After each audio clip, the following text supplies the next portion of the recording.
Hi friends, welcome to my YouTube channel. ಇವತ್ತು ನೋಡಿ ಪೂರಿ ಮತ್ತು ಆಲೂ ಮಟರ್ ಸಾಗು ಮಾಡೋದನ್ನು ತೋರಿಸ್ತೀನಿ. 1 ಟೇಬಲ್ ಸ್ಪೂನ್ ಆಯಿಲ್ ಹಾಕ್ಕೊಂಡು ಅದಕ್ಕೆ ದಾಲ್ಚಿನ್ನಿ, ಪಲಾವ್ ಎಲೆ, ಸಣ್ಣಗೆ ಹೆಚ್ಚಿದ ಬೆಳ್ಳುಳ್ಳಿ, 1 ಸ್ಪೂನ್ ಧನಿಯಾ, 1 ಟೊಮಾಟೊ, ಒಂದು 4 ಹಸಿಮೆಣಸಿನ್ಕಾಯಿ ಎಲ್ಲ ಹಾಕ್ಕೊಂಡು ಒಗ್ಗರಣೆ ಕೊಡಬೇಕು. ನಂತರ ಒಂದು 3 ಆಲೂಗಡ್ಡೆ ಹೆಚ್ಚಿ ಇದಕ್ಕೆ ಹಾಕ್ಕೊಳ್ಬೇಕು. 1 ಕಪ್ಪು ಬಟಾಣಿ, ಆಮೇಲೆ 1 ಸ್ಪೂನ್ ಧನಿಯಾ ಪೌಡರ್ ಹಾಗೂ ಅರ್ಧ ಸ್ಪೂನ್ ಅರಿಶಿನ ಹಾಕ್ಕೊಳ್ಬೇಕು.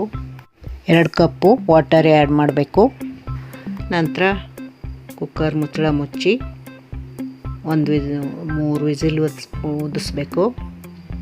ನೋಡಿ, ಈಗ ಪೂರಿ ರೆಡಿ ಆಗ್ತಾ ಇದೆ. ನೋಡಿ, ಪೂರಿ ಜೊತೆ ಆಲೂ ಬಟಾಣಿ ಸಾಗು ತುಂಬ ಸೂಪರ್ ಆಗಿರುತ್ತೆ.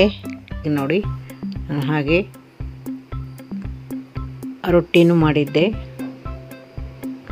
ನೋಡಿ, ರೊಟ್ಟಿಗೆ ಚೌಳಿಕಾಯಿ ಪಲ್ಯ ತುಂಬ ಚೆನ್ನಾಗಿರುತ್ತೆ ಕಾಂಬಿನೇಷನ್. ನೀವು ಮಾಡಿ ನೋಡಿ. ನೋಡಿ, ಬಿಸಿ ಬಿಸಿ ರೊಟ್ಟಿ, ಚೌಳಿಕಾಯಿ ಪಲ್ಯ, ಹಾಗೆ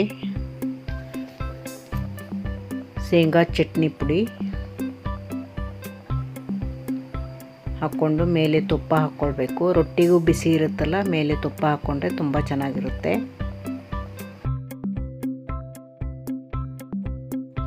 ಹಾಗೆ ನಾನು ಇನ್ನೊಂದು ರೊಟ್ಟಿ ಕೂಡ ಹಾಕ್ಕೊತೀನಿ. 2 ರೊಟ್ಟಿ ಊಟ ಮಾಡ್ತೀನಿ ನಾನು, 2 ರೊಟ್ಟಿ ಹಾಕ್ಕೊಂಡು.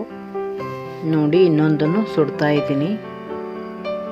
ರೊಟ್ಟಿ, ಗೋರೆಕಾಯಿ ಪಲ್ಯ, ಇದಕ್ಕೆ ಚೌಳಿಕಾಯಿ ಕೂಡ ಅಂತಾರೆ. ಆಮೇಲೆ ಶೇಂಗಾ ಚಟ್ನಿ ಪೌಡರ್ ಇದೆಲ್ಲ ತುಪ್ಪ ಹಾಕ್ಕೊಂಡು ತಿಂದರೆ ತುಂಬ ಸೂಪರ್ ಆಗುತ್ತೆ ರೊಟ್ಟಿ ಜೊತೆ. ನೀವು ಮಾಡಿ ನೋಡಿ. ಹಾಗೆ ನನ್ನ ಚಾನಲ್ನ ಸಪೋರ್ಟ್ ಮಾಡಿ. ನೋಡಿ, ಹಾಕ್ಕೊಂಡಿದ್ದೀನಿ. 2ನೇ ರೊಟ್ಟಿ ಕೂಡ ಹಾಕ್ಕೊಂಡಿದ್ದೀನಿ. ಅದ್ರ ಮೇಲೆ ಕೂಡ ಸ್ವಲ್ಪ ತುಪ್ಪ ಹಾಕ್ಕೊಂಡಿದ್ದೀನಿ. ತುಪ್ಪ ಹಾಕ್ಕೊಂಡ್ರೆ ಬಿಸಿ ರೊಟ್ಟಿಗೆ ತುಂಬ ಟೇಸ್ಟಿಯಾಗಿರುತ್ತೆ. ನೀವು ಬೇಕಾದರೆ ಒಂದು ಸಲ ಮಾಡಿ ನೋಡಿ, ಟ್ರೈ ಮಾಡಿ ನೋಡಿ, ತುಂಬ ಚೆನ್ನಾಗಿರುತ್ತೆ ತುಪ್ಪ ಹಾಕ್ಕೊಂಡು ತಿಂದರೆ. ನೋಡಿ, ನಾನು ಟೇಸ್ಟ್ ನೋಡ್ತಾ ಇದ್ದೀನಿ. ರೊಟ್ಟಿ ತುಂಬ ಟೇಸ್ಟಿಯಾಗಿದೆ. ಹಾಗೆ ನಾನು ಮೈಸೂರಿಗೆ ಹೋದಾಗ ಆಂಜನೇಯ ದೇವಸ್ಥಾನಕ್ಕೆ ಹೋಗಿದ್ದೆ. ಅಲ್ಲಿ ಒಂದು ಕ್ಲಿಪ್ಪಿಂಗ್ ತೊಗೊಂಡೆ. ನೋಡಿ,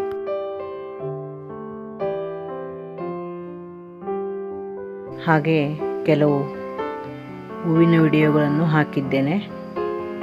ನೋಡಿ, ತುಂಬ ಚೆನ್ನಾಗಿದ್ದಾವೆ ಇವು.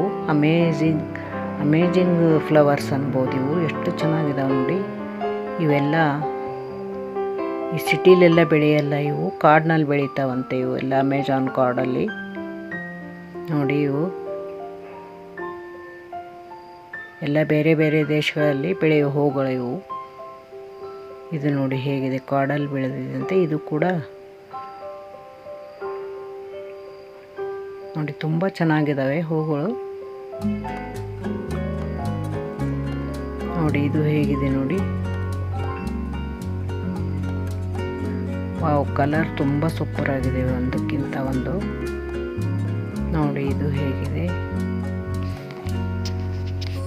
ಯಾರಿಗೆಲ್ಲ ಹೂಗಳು ಇಷ್ಟ ಆಗ್ತವೆ ಅವರೆಲ್ಲ